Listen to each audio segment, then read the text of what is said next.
dreadful was the day when the sun vanished. The waters dried up, birds went quiet, and the dark itself seeped unchecked into the work table as the cold, chewed paper moon rose over the mountain. The night that followed would be long as the midnight walk. The burnt one was there. You do not remember, but you feel it, don't you? You are reborn when need arises. This night, Potboy needs you, and Moon Mountain beckons. Its call irresistible. A storm is coming. The soothsayers have spoken.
She came.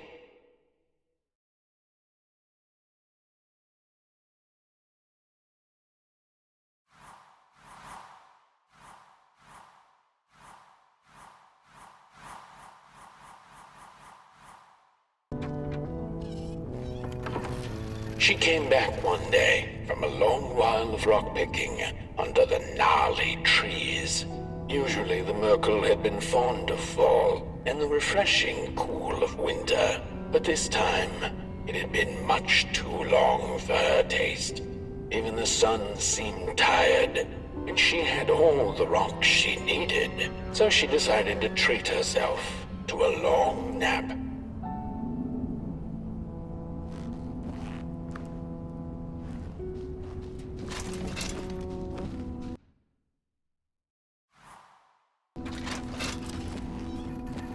The Merkel dreamt many dreams of the mysterious moon and the critters living within its craters, and of the ocean and its deep secrets known only to the sea creatures and the corals, and of the twinkling stars that had so much to tell, but they were too far away to be heard.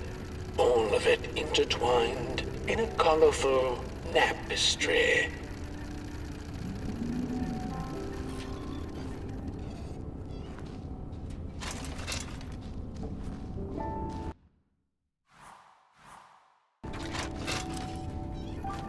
And so she woke with a yawn, so big it could have devoured the sun.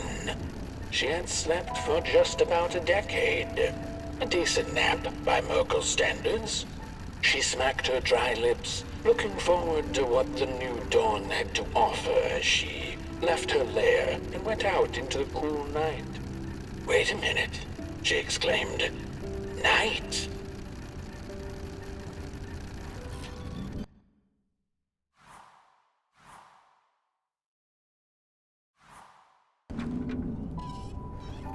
Where was the sun? Where its warm rays should have been there was only the vast night sky, not a star on its face.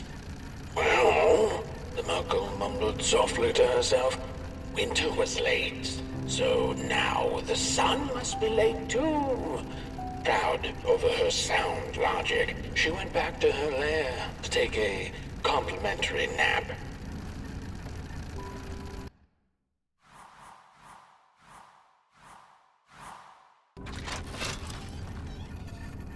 The Merkle had taken a nap that had lasted 2 decades. Now that counts as oversleeping, even by Merkle standards. She had awoken anxiously this time, feeling misplaced and confused. The confusion grew further into panic when she was greeted not by the sun's life-giving caress, but once again by the silently mocking night sky.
There once was a freezing cat who was looking for shelter when she came across a dark cave.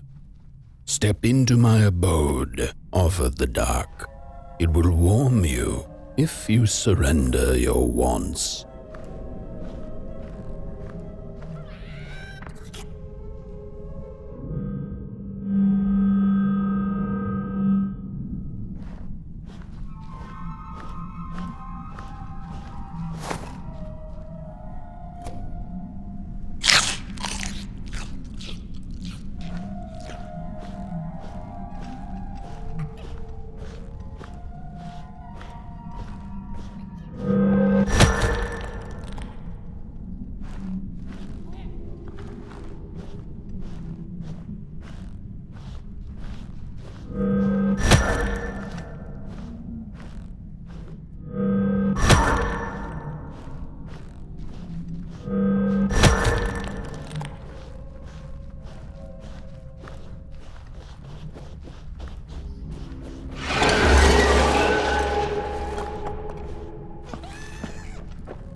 The dark's eyes were much too big and watchful for the cat's liking. She went on to find warmth somewhere else.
Saw it.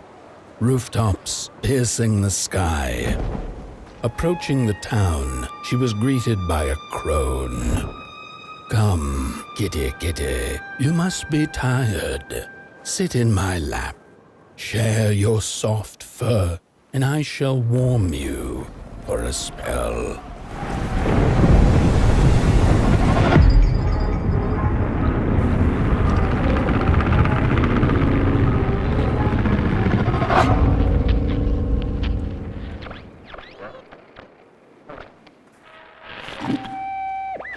Hello, Mother. The well said to give it a match, so you and I could talk again. I hope this works, because that was my last one, and well, it's cold now. But it doesn't matter. We can finally talk after everything. So, how are you? Do they have fire where you are? Not the hellish kind, I hope. Is Father there too? I think you should talk to him again. I know it doesn't seem like it, but I know he loves you still. I love you. Still. I can't feel my hands. I can't feel anything.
Welcome to Cool Haven, newcomer. Good to see you flame in these parts again. I'll be your guide tonight. This furnace here used to run on coal and fire, don't you know? But a thief stole all our matches, wasted them in greed, you see. Now the ghost has come to smite the wicked and punish the thief who killed us. Well, I guess that's it. That's a tour on the house. There's a bone right there in the snow. That ain't no place for a bone.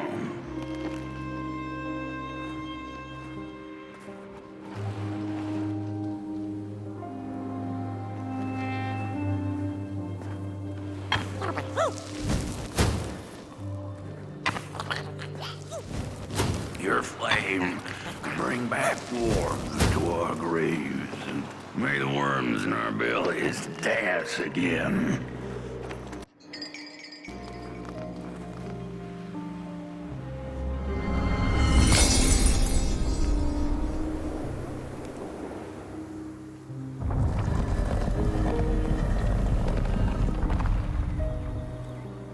Oh, do you feel that? Something's changing. That furnace was the soul of the city. We used to worship it, us coal miners did. Fed it trees and fire like it was a hungry, angry god. This broken body's going nowhere, but yours is. Walk the streets, listen. Just don't believe everything the half-dead say. The curse of Coal Haven's ugly and vengeful, a grave matter indeed. What do I know? I'm just some dead guy. Throw me a freaking bone, huh? The matches were plenty, and then there were few. A thief is the cause of our doom and shame. Oh, the shame. There are many bones out there, you know. Little keys. But the day of the dark shall come in the guise of a thief, in which the stars shall quietly pass away, while the houses shall be destroyed with intense heat, and the earth and its works burned up. You hear 'em shaking in the cold. The bones are longing for their grave. I can't move, I can't do what I used to, but you have burnt clay. You're still able. Your hands idle. Your flame could bring back warmth to our graves, and may the worms in our bellies dance again.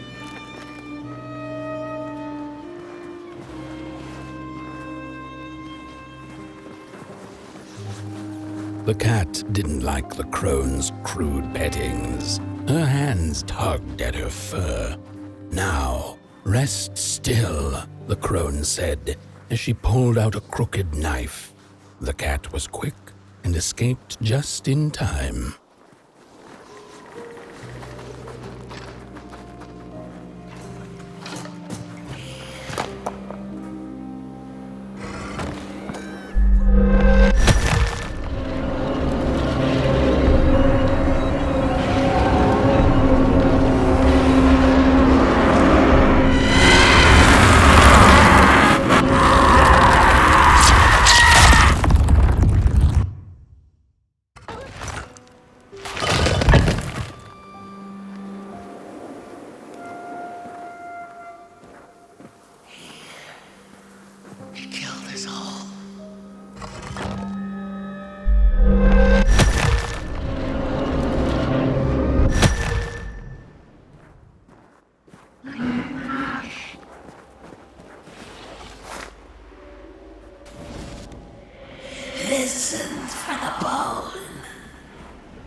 He killed us all.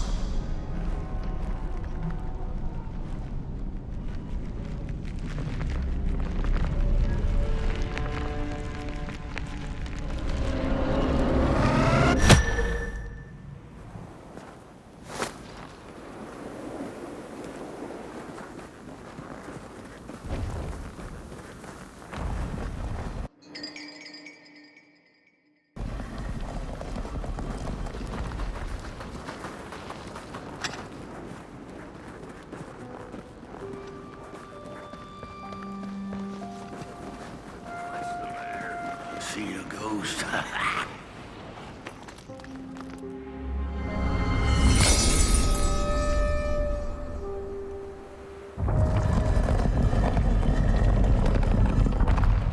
The thief loved the stars. Would have plucked them out of the sky if it were possible. But the dark itself stole her stars, turning the thief's sky as black as a cup of joe. And so the thief began to steal matches and lit them, hundreds of them, like little stars of her own. The crooked path to the house on the hill lies open. You hear the scream. Wherever she sought warmth, it had a price. The miners needed the cat to get rid of the rats, and the vicar wanted her protection from bad luck. Bony hands reached out from all around her, trying to grab her. How could this happen? Whoever did this? Oh, the flame warms the righteous, but the wicked who love destruction, the flame burns with a passion. How will we warm the furnace? Feed the thief to the furnace! Feed the thief to the furnace! Coalhaven is doomed! On the wicked the flame shall rain fiery coals and burning sulfur. A scorching wind shall be their lot. Come forth, thief, and confess your hideous crime! The burnt matches lead to the house. Brothers and sisters, hunt down the thief. The matches. Follow the burnt matches.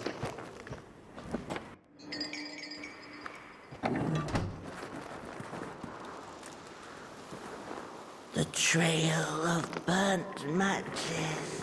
We're running out of matches.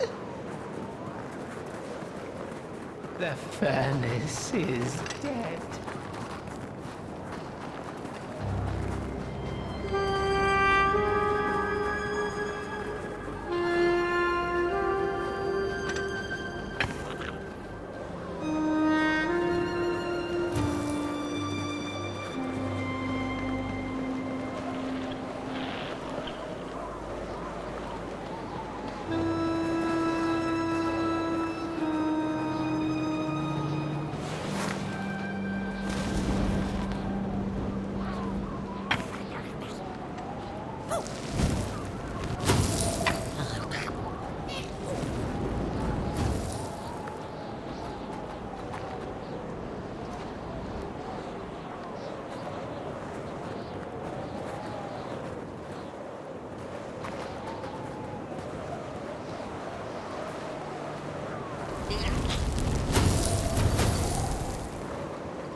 What's...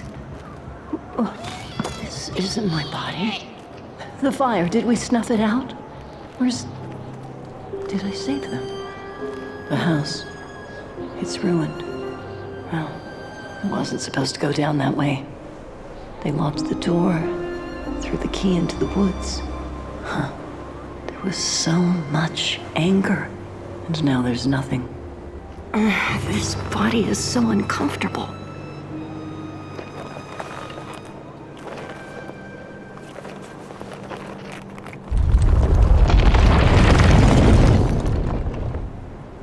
While I was in the black, I had a dream. There was a monster in the woods, with our door key dangling from its tail. I ran, tried to chase it, grab the key, and when I did, the creature turned around, and its face, it was the face of this whole town.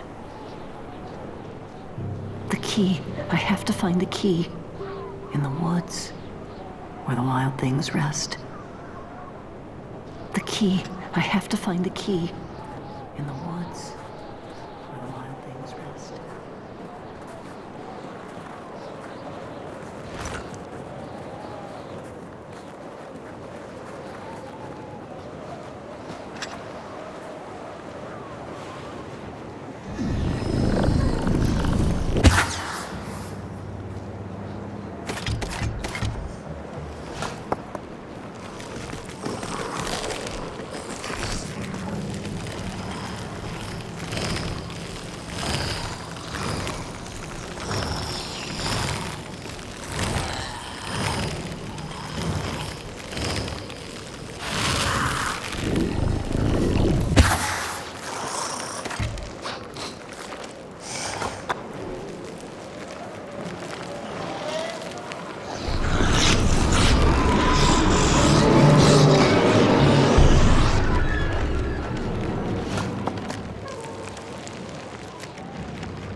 That's it, that's the key. Unlock the door.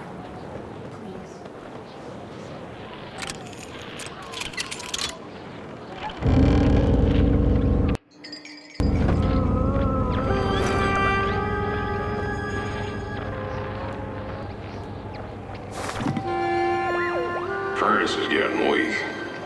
Council says we're running out of matches. We'll have to harvest more trees then. I don't like it. Losing the forest like this. Not like we have a choice.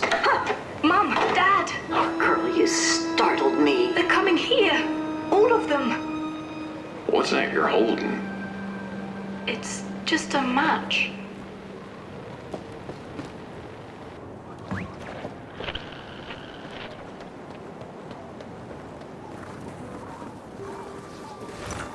The cat felt as if the walls around her were growing taller, the alleyways narrowing. Turning a corner, she bumped into a girl sitting in the snow. In her bony little hands, a lit match. "What do you think of my star?" the girl asked. "Isn't it pretty?"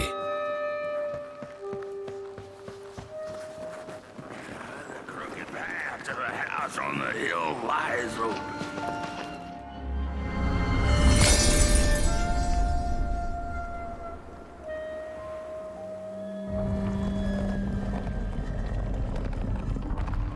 With no matches left, we couldn't light the furnace. And the thief paid a terrible price for her burning greed. As the furnace died, one by one, so did we. But before we perished, the dark itself moved into our hollow husk, turning us cold and wicked.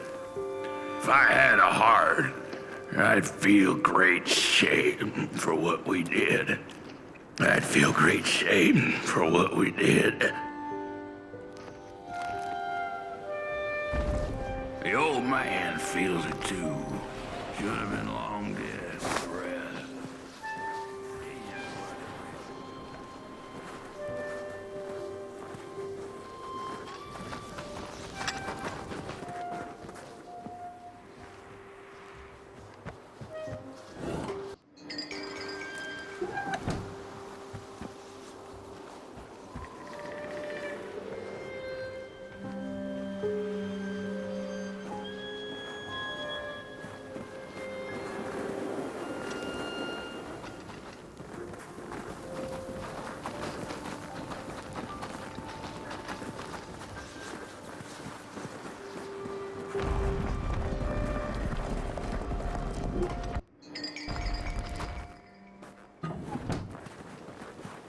We killed the thief. Man is the one left.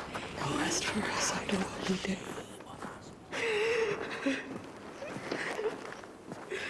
Shame. Shame.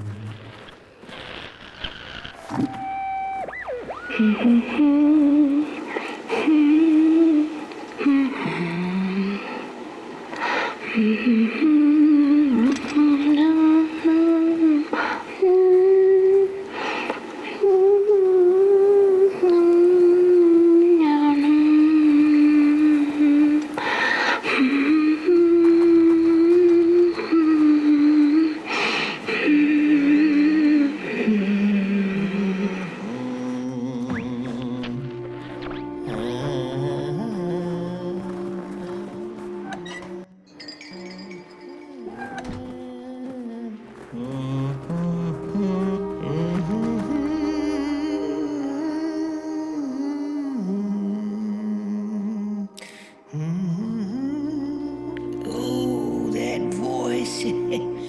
What I wouldn't give to hear her sing again. Those sweet, sweet tunes like fallen leaves of the trees that were. Such a waste. Such a shame. I wish I could hear her sing again. Just once. Just once. Oh, I know she stole from us. I know what she did to our town. She could sing. This town's not much without fire, no. It's even less without song. If I could just hear that lullaby one last time, I know I'd be able to move on.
Oh, burnt one. Little flame, you found it.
soul, you charming little wanderer, my life's companion and body's guest. Where are you off to now? I don't know what I thought would happen. I feel a strange warmth, but just as coal runs deep in the earth, so is the shame a part of me, mine alone to bear. Burnt one, small flame, I am grateful, but I will not surrender my loneliness so quickly. I needed to ferment me, season my soul. Please, leave me.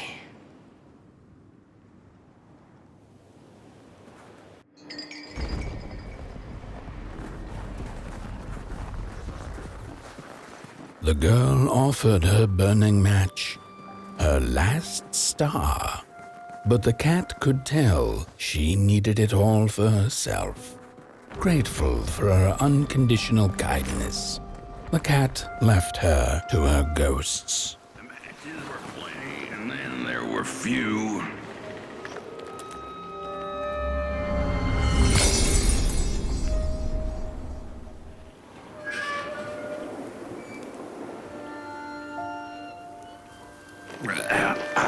The door to the flame was open. It's already there. You just haven't lit it yet. Now, if you don't mind, a little spark. And just maybe we'll be able to die for real this time. In life, I didn't mind a little loneliness, but this is the worst.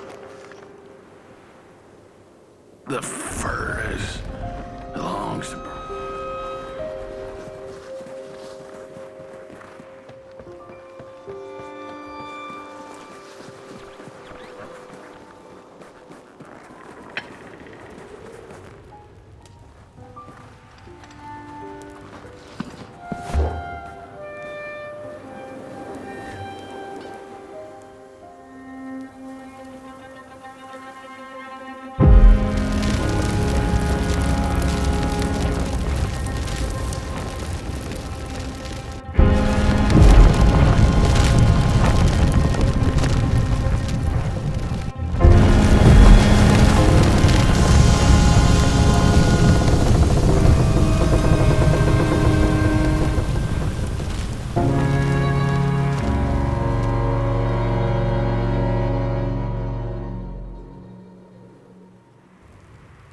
Blanket. Take it. It's so heavy.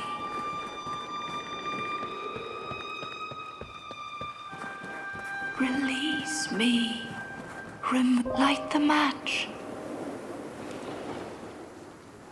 The match. Light it. Please. One last. Thank you.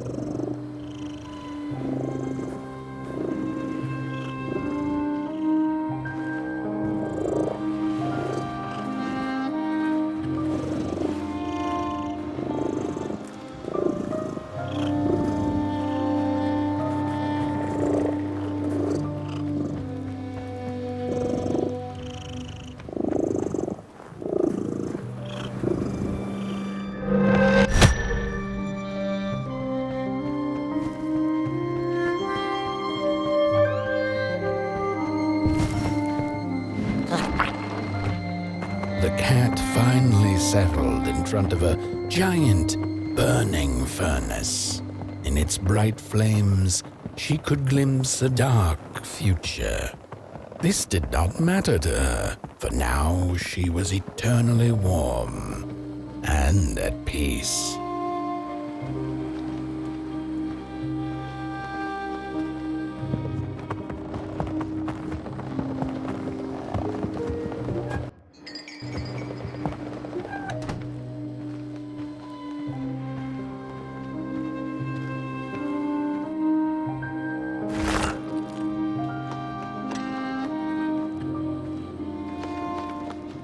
The flame burns still, and the fire has spread along the walk.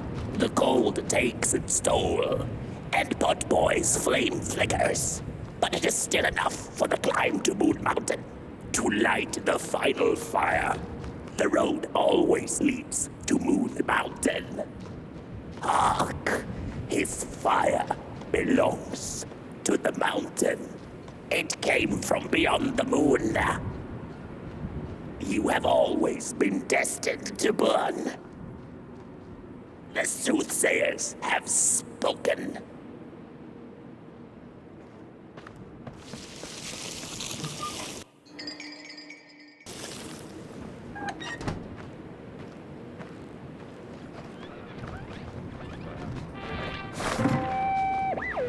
There's a fella who watches over the midnight walk, pointy hat and hollow gaze. He's been around longer than you or I. Some say he was one of the first sculptures to have breath.